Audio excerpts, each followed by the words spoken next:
Votre grand journal du soir sur Europe 1 avec vous, Sébastien Krebs. Et vous recevez ce soir le professeur François Bricaire. Il est infectiologue et membre de l'Académie de médecine. Bonsoir François Bricaire. Bonsoir monsieur. Merci d'être en ligne en direct avec nous pour commenter les différentes annonces du jour et cette carte de France de l'épidémie qui est donc intégralement en vert, à l'exception de l'Île-de-France, de Mayotte et de la Guyane, mais qui sont orange, donc il n'y a plus de rouge sur cette carte. Le Premier ministre a dit tout à l'heure, c'est même mieux que ce que nous espérions au début du déconfinement. François Bricaire, est-ce que ça y est, on peut vraiment se dire ce soir que le risque d'une deuxième vague est derrière nous, est écarté? Écoutez, il faut être toujours très prudent en matière de prévision épidémiologique. Je suis le premier à le dire, mais je fais partie de ceux qui pensent qu'effectivement, on est en situation de régression complète du phénomène épidémique et que le risque d'une deuxième vague est extrêmement réduit, pour ne pas dire nul. On voit très bien que l'analyse de la situation déjà depuis quelque temps, depuis aux environs du 10 mai, montre que la circulation du virus est en train de s'arrêter et qu'à partir du moment où il y a une réduction très significative de cette circulation du virus, on peut s'autoriser à reprendre des activités et je pense que les décisions décidées par le Premier ministre sont tout à fait dans ce sens-là.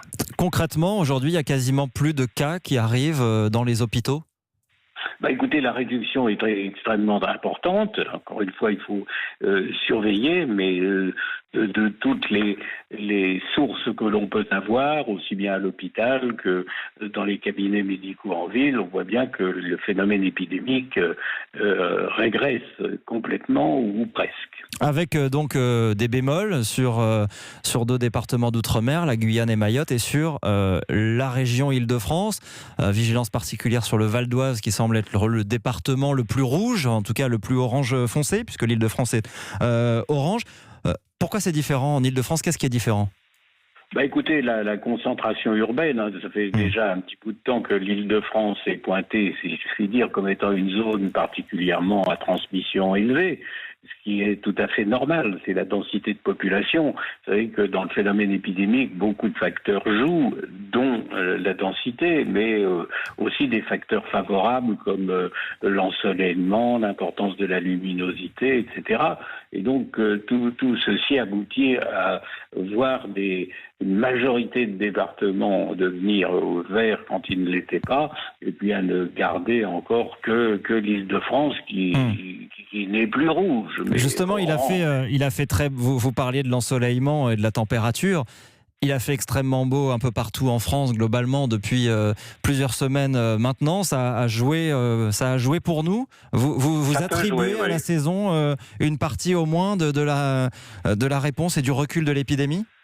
Oui, ça peut jouer. Alors, ça n'est que sans doute un facteur. Vous savez, il faut être là encore très, très modeste. On ne connaît pas tous les éléments qui président à l'évolution d'un phénomène épidémique, mais globalement, cette courbe en cloche qu'on a l'habitude de décrire montrait bien que cette épidémie répondait aux règles habituelles avec une phase descendante dans laquelle on s'était introduit depuis le fameux plateau, et donc je dirais aux alentours du 10 mai, quasiment un retour à la base.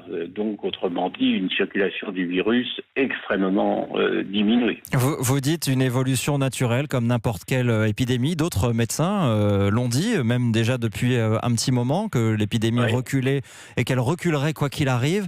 Est-ce que finalement on n'a pas maintenu toutes ces restrictions à nos déplacements, à l'activité économique? On voit l'impact aujourd'hui. Est-ce qu'on n'a pas pris trop de précautions jusqu'à présent? Écoutez, c'est toujours facile après de rediscuter, de contester, non, le phénomène épidémique naturel et son évolution naturelle existent. Les mesures qu'on peut prendre, qui peuvent se justifier sur un certain nombre d'arguments, peuvent modifier un peu le profil évolutif de ce phénomène naturel, peut en atténuer en tout cas l'intensité et réduire le risque, c'est ça qu'on voulait, de voir les services de soins intensifs être débordés. Donc tout ceci justifiait des actions. Eh bien, elles doivent maintenant pouvoir être levées pour un retour le plus rapidement possible à la normale. Et je vois ce qui est décidé, aussi bien pour les activités scolaires, les restaurants et même les salles de spectacle, ce qui est très bien. Qui est donc courant juin, oui, c'est ce qu'on a entendu tout à l'heure. La limite des 100 km va être levée et elle va être levée pour tout le monde. Ça veut dire que les habitants des zones qui sont encore classées orange, particulièrement l'Île-de-France, vont pouvoir voyager ailleurs en France et donc dans les zones vertes. Et ça, dès la semaine prochaine. Ça peut-être inquiéter certains habitants qui habitent dans des zones dites vertes et qui ont été relativement épargnés. Est-ce qu'il y a un risque, en clair, que les Parisiens ramènent le virus ailleurs ? Non, écoutez, je crois que encore une fois, il faut bien expliquer aux gens que c'est la circulation, c'est l'importance de la circulation du virus qui conditionne le risque évolutif du phénomène épidémique. Donc il ne faut peut-être pas entretenir l'inquiétude et l'anxiété en ce domaine. À partir du moment où les décisions sont prises sur des arguments qu'on vient d'évoquer de réduction de la circulation du virus, et le Premier ministre, me semble-t-il, l'a souligné lui-même, avec des résultats positifs, et même plus rapidement positifs qu'on pouvait le penser, eh bien, il n'y a pas d'inquiétude majeure à avoir, et je pense que là aussi c'est sage de ne plus être sur ce rayon limitatif de 100 km. Est-ce que, selon vous, il y a un risque que le virus revienne à l'automne ? On parlait de la saisonnalité tout à l'heure. Alors oui, là encore, si vous voulez, on peut évoquer des tas de choses. On peut évoquer qu'ils reviennent en automne, on peut évoquer qu'ils reviennent l'année prochaine. Je crois que, très honnêtement, il n'y a pas les moyens scientifiques pour répondre positivement à ces questions. C'est loin d'être certain. C'est une possibilité qu'on ne peut pas non plus exclure. Ça veut dire que les mesures de distanciation qu'on continue d'appliquer, elles vont durer ? On va devoir les garder même au-delà de l'été ?